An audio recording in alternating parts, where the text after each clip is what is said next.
Well, it's safe to say the Warriors pulled a page out of Jim Valvano's book, Survive and Advance. They go on. They have Game 6 now back in Oklahoma City, a 120-111 win over Oklahoma City at home. It never really felt like this would be the place, though, where any of their championship hopes die. Whether they lose in Game 6 on the road or not, this one felt like it was going to happen, given what happened to the Warriors this week, how stressed out they played on the road, and just the mantra that they've had all season long, that they don't lose here. I don't know. It got dicey there. KD makes that three. Look, when you got Kevin Durant, Russell Westbrook, and it's not a blowout, you've got a shot. But I think we finally saw the Warriors be the Warriors. They grinded out a lot of wins. You don't get to 73 without grinding. So we saw the grinding state Warriors tonight. I stole that from Michael Lee from The Vertical, but I thought it was pretty good. Capping that off, and really the culmination of that was that fourth quarter to start out. Steve Kerr sits Stephen Curry, Draymond Green, and Klay Thompson to start out in the fourth quarter. The result is an 8-0 run. Truly the effect of being able to rely on their bench. Maurice Spates, 14 points. Andre Iguodala, Sean Livingston, also big contribution from there, and then we'll get to Andrew Bogut. So that 8-0 run was a shot back from Harrison Barnes at all of you Barnes haters. Did y'all see that? Playoff Barnes is in the building. He hit a critical three, and he almost looked away. I asked him if he was going to look away on that three. He said it felt good, he wanted to, but he was going to save that for Game 7. But that 8-0 run, that was playoff Barnes. Y'all better not forget that when he goes into the tank next game.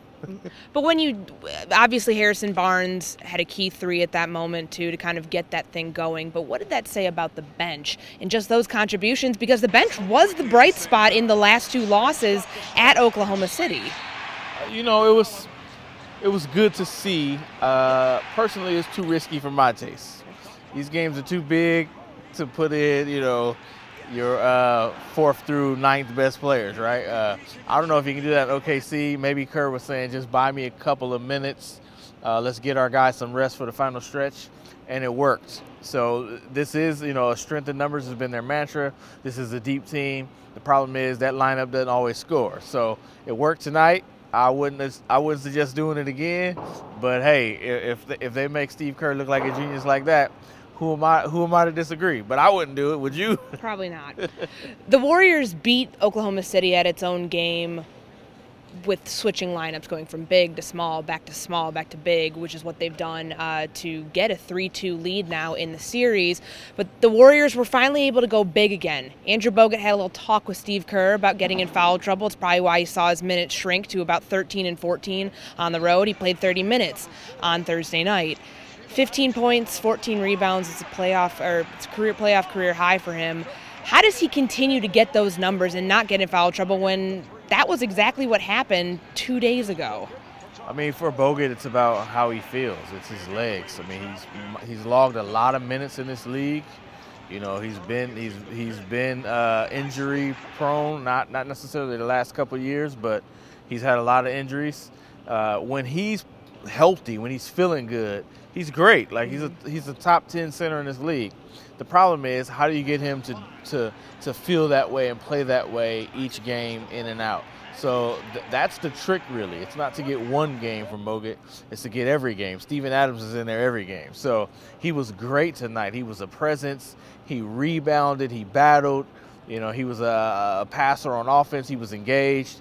He wasn't, when these guys are too fast for him and he can't keep up, he tends to grab. And that's how he gets the foul trouble, because he just can't move with those athletic centers. Tonight he was in position, so he didn't have to foul, which means his legs are pretty good. I want to see what his legs will be like for Game 2. Or is he going to go back to reaching and grabbing because he can't keep up with Steven Adams? If his legs are there, whatever he ate, whatever exercise he did, yoga, Pilates, whatever, Starbucks, whatever he drank, I don't know what he did. Probably he ate some Vegemite, the Australian version of peanut butter. Who knows? Whatever he did, he needs to do it, because they need that Bogut for Game 6.